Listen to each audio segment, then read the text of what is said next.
আল্লাহ তাআলার কাছে সবচেয়ে প্রিয় হলো ঈমান। কি বলেন না? ঈমান। এক মানুষের জন্য আল্লাহ তাআলা গোটা পৃথিবী বানাইছেন। এক মানুষের জন্য আল্লাহ তাআলা যা কিছু দান করছেন তার মধ্যে সর্বশ্রেষ্ঠ নিয়ামত হলো কালেমা লা ইলাহা ইল্লাল্লাহ। এই কালেমা লা ইলাহা ইল্লাল্লাহ, এটাই হলো আল্লাহ তাআলার সর্বশ্রেষ্ঠ নিয়ামত, যা আল্লাহ তাআলা তার বান্দাকে দান করছে।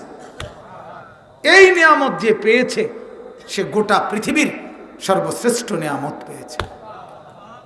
গোটা পৃথিবী যে পাইছে, কিন্তু লা ইলাহা ইল্লাল্লাহ এই কালেমা পায় নাই, মানে ঈমানের দৌলত পায় নাই, মুমিনের পরিচয় পায় নাই, মুসলমানের পরিচয় পায় নাই, তো আল্লাহর কসম সে গোটা দুনিয়া পেয়েও কিছুই পায় না।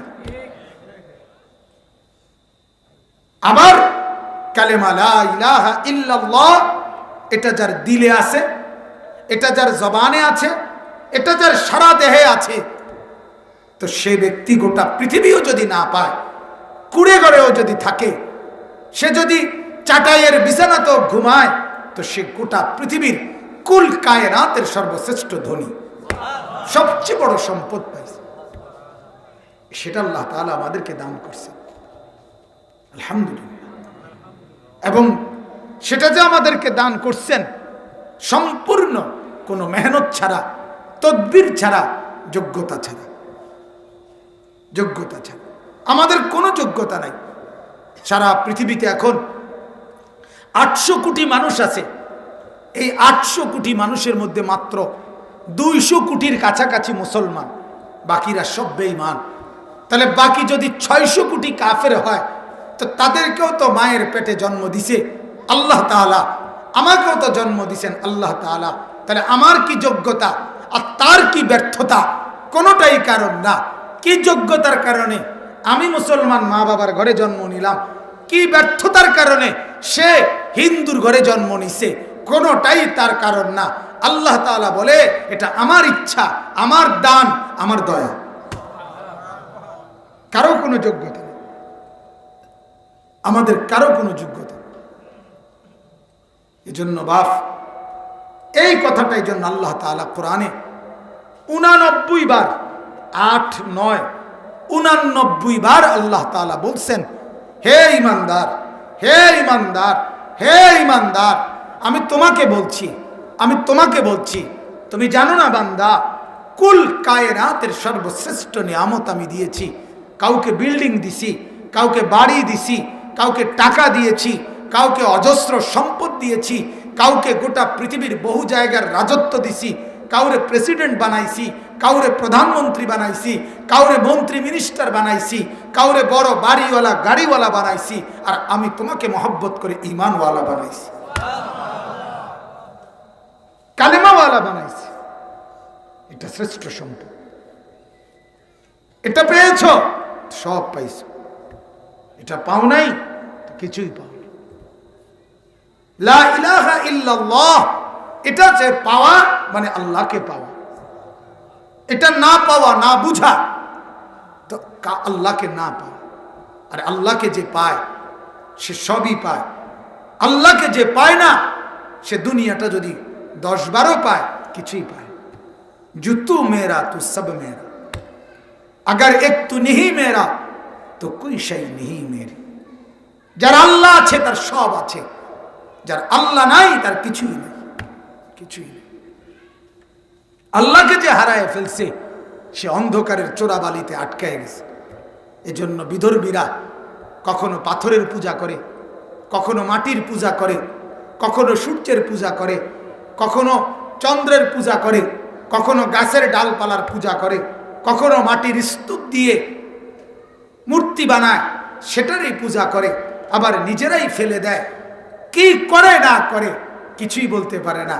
এমন জিনিসকে দেবতা মনে করে, এমন জিনিসকে পূজার বস্তু মনে করে যার কোনো ক্ষমতা নাই। কোরআনে আল্লাহ তাআলা বলছে, ও তোমরা যারা আমি আল্লাহকে বাদ দিয়ে অন্য কিছুর ইবাদত করো, অন্য কিছুর পূজা করো, অন্য কিছুর উপাসনা করো, তোমরা তাদেরকে বলো তো একটা মাসি বানায় দিতে। কোরআনে আছে, একটা মাসি বানাই দিতে কর।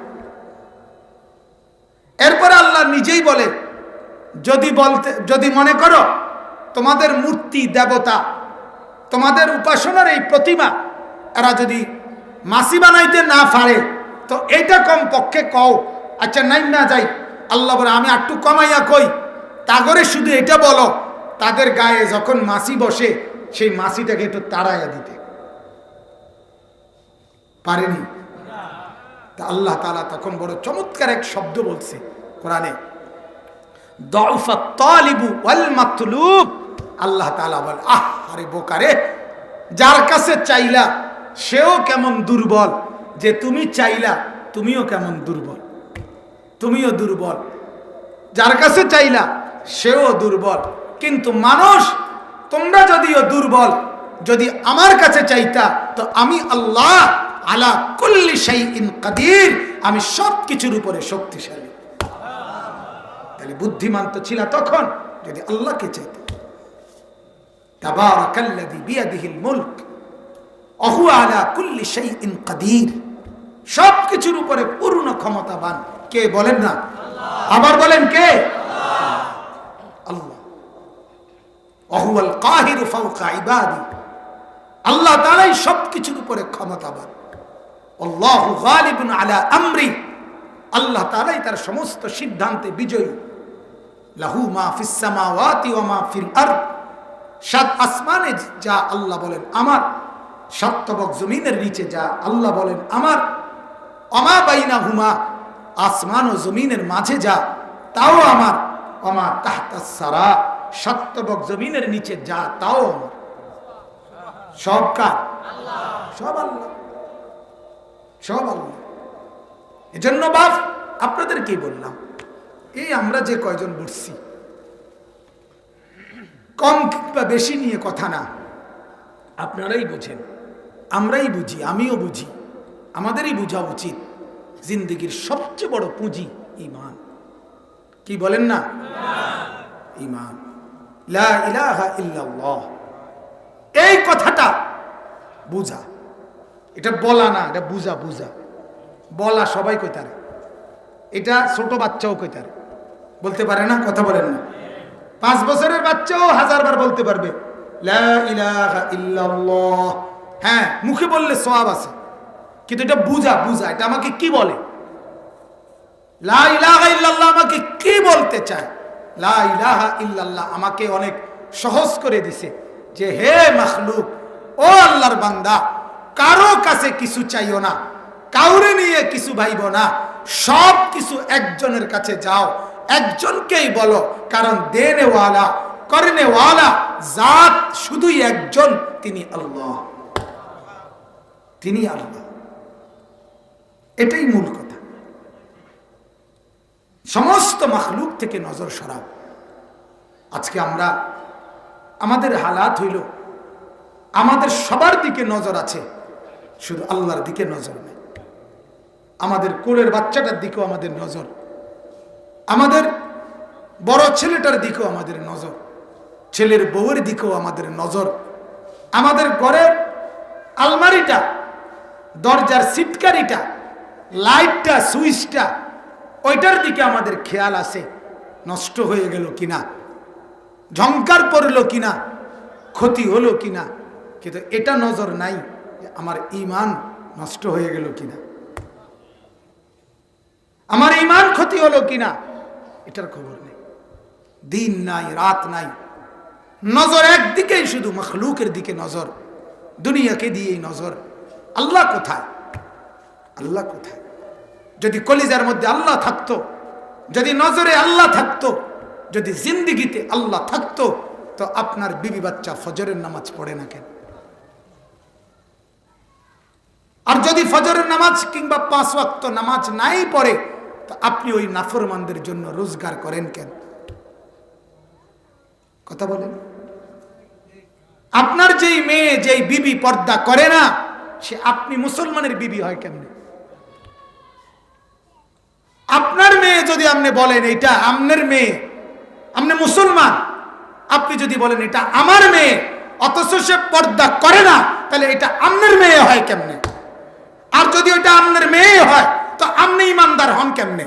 আপনি কি হুয়াদের ইমানদার? কথা বলেন না। আপনি কি ঢকের ইমানদার? কেন আপনার ছেলে নামাজ পড়বে না? আপনার চোখের সামনে আপনার ফুতের বউ নামাজ পড়ে না, আপনি মেনে নিচ্ছেন? আপনি আরামসে ভাত খাইতে আছেন, আরামসে আপেল মালটা খাইতেছেন, বেডি রান্দা দিতে আছে, আপনি খাইতেন আছেন। হ্যাঁ, আপনার চোখে শরম নাই? আপনার আখিরাতের ভয় নাই? আপনি কি ভাবছেন জীবন মানে কি শুধু ভাতের থালা? হ্যাঁ, এরপরে আর কিছু নাই। মরবেন না আপনি, তখন মরলে আপনার বউ নি আপনার ভাতের থালা দিব। কথা বলেন না। তাইলে মূল কথা এটাই, এই কালেমা লা ইলাহা ইল্লাল্লাহ কলিজায় বসে নাই। আল্লাহকে আমরা চিনি নাই। ওমা কাদারুল্লাহ হাক্কা কদরি, আল্লাহ তাআলা বলে তোমরা আমাকে চিনো নাই।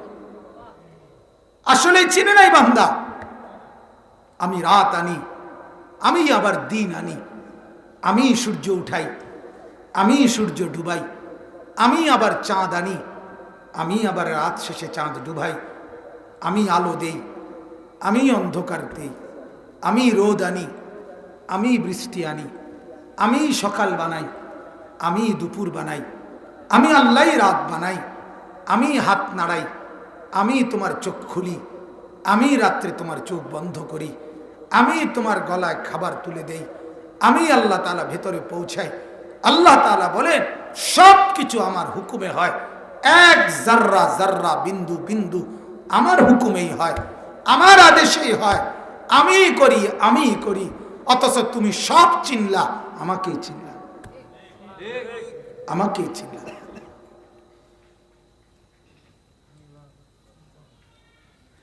বিবির ফেয়ার এন্ড লাভলি কিনতেও ভুললা না, বাচ্চার দুধের ডিব্বা কিনতেও ভুললা না, ছেলেটার কলম কিনতেও ভুল হইল না, চায়ের পাতি কিনতেও ভুল হইল না, তো নামাজ পড়তে ভুল হইল কেন? নামাজ ছুটলো কেন? বুঝা গেল আল্লাহকে কিছু মনে করেন না। মূল কারণ এটা। যদি আল্লাহকে কিছু মনে করতাম তো বলতাম যে সব কিছুর আগে নামাজ, নামাজ। আর নামাজ তো আপনার কিছুই বন্ধ করে না। নামাজ পড়লে বাজার করা নিষেধ, নামাজ পড়লে খানা খাওয়া নিষেধ, নামাজ পড়লে ঘুম যাওয়া নিষেধ। তো নামাজ আপনারে কোন জিনিস বাধা দিল? এই পৃথিবীর কোন ব্যক্তির কোন কর্মে নামাজ বাধাগ্রস্ত করে এরকম হয়েছে কখনো? ঘুমে না বাধাগ্রস্ত করে, ঘুমের কারণে না দেরি হয়, খানার কারণে না দেরি হয়, তো নামাজের কারণে কোন ক্ষতিটা হয়? ফজরের নামাজের টাইমে কার দোকান খোলে? জোহরের নামাজ সেই ফজর যদি হয় 5:25, তারপরে দুপুর 1:30 বাজে, মাঝখানের এই লম্বা টাইম 6টা, 7টা, 8টা, 9টা, 10টা, 11টা, 12টা, 1টা, প্রায় 8 ঘন্টা পরে আপনি 10টা মিনিট 20টা মিনিট আল্লাহর জন্য দিতেন না? আপনার মতো ডাকাত কি আর হয়নি? হ্যাঁ, আপনার মতো ডাকাত, আপনার বেডির মতো ডাকাত আর কি কেউ হয়নি? আপনার ছেলে তো এটা ছেলে না, এটা ডাকাত। আপনার মেয়ে তো এটা মেয়ে না, এটা ডাকাত। যার কপালে সেজদা নাই, তার ভিতরে তো কোনো মনুষ্যত্বই নাই, তার ভিতরে তো কোনো হায়া লজ্জা নাই। কিরে, আমি যার কুল কায়নাতের নিয়ামত ভোগ করছি, যার, তাকে একটা সেজদা দেব না, তার নামটা নেব না আমি? তার কলজা পাথরের কলজা, তার মতো পাষাণ আর কেউ হইতে পারে মিয়া? অতএব ফিকির করেন। শূন্যা শুধু কইলেন হ কয় তো বালায়ে, আমরা বালার লেগেই তো কয়, ভারী তো না। এসব ফাঁক না আলাপ করলে হইতো না, সব সিংহন আলাপ কই আপনি হইয়া লেবেন। কথা বুঝেন নাই? ঘটনাটা এই না, কয় তো বালার লাগে না, আমলের জন্য বলি। আল্লাহ তাআলা আমাদেরকে বুঝার তৌফিক দান করেন। অতএব আমার বাপ, আমি এটাই প্রথম বলে নিলাম আমাদের জীবনের সর্বশ্রেষ্ঠ পুঁজি কালেমা লা ইলাহা ইল্লাল্লাহ। একথা বুঝা যে কোনো কিছু মাখলুক করে না, সব কিছু করে কে? বলেন কে করে? ছেলে কিছু করে না, মেয়ে কিছু করে না, মা কিছু করে না, বাবা কিছু করে না, ছেলের বউ কিছু করে না, বিদেশের ছেলে কিছু দেয় না, দেয় আল্লাহ আল্লাহ আল্লাহ আল্লাহ। সন্তান প্রসব হওয়ার পরে মায়ের স্তনে দুধ আসে, তাহলে সেই মার দুধ 1 ঘন্টা আগেও আসে নাই, তো দিয়েছেন কে? তাহলে মা দুধ দেয় না, দুধ দিয়েছেন আল্লাহ। আল্লাহ দিয়েছেন। আল্লাহ তাআলা হাদিসে কুদসিতে আছে, আল্লাহ তাআলা বলে, ও বান্দা, তোমার জন্মের পরে তোমার মা বাবার কলিজায় মহব্বত তোমার জন্য আমি ঢেলে দিয়েছি। এক মা তোমার নিজের বাচ্চাকে পেশাব পায়খানার পরে ধোয়াইয়া দেয়, আবার মুছা কোলে তুলে নেয়। এই মহিলাই পাশের ঘরের যদি একটা 6 মাসের বাচ্চা পায়খানা করে, এই মহিলার যদি বলেন, মা আমনে তো এই বাচ্চাটারও পায়খানা পরিষ্কার করছেন, আমনেরটারে 11 কদ্দুর ধুইয়া দেন না, বেড়ি কে বোকা, এদিকে আমার নি, কথা বলেন না কেন? তাহলে এই যে আরেকজনের বাচ্চাকে ওই মা ধরলো না, নিজের বাচ্চাটাকে ধরলো আলাদাভাবে, এই নিজের সন্তানের জন্য মায়া। আল্লাহ তাআলা বলেন, এটা আমি দিয়েছি, আমি দিয়েছি, আমি দিয়েছি। আল্লাহ তাআলা আমাদেরকে বুঝ দান করেন। অতএব এটা বড় মহব্বতের কথা। ইয়া আইয়ুহাল্লাযীনা আমানু, হে ঈমানদারগণ, হে মুমিনগণ। রব্বুল আলামিন বলেন, বান্দা ঈমানটুকু যদি নিয়ে যেতে পারো, হাসরের ময়দানে আমি রব্বুল আলামিন ওয়াদা দিলাম, সর্বনিম্ন কমপক্ষে 10 দুনিয়া বরাবর জান্নাত দিয়ে দেব। তবে শর্ত হলো ঈমান লাগবে। কি লাগবে বলেন? 1 যাররা ঈমানের মূল্য 10 দুনিয়া বরাবর জান্নাতের চাইতে বেশি।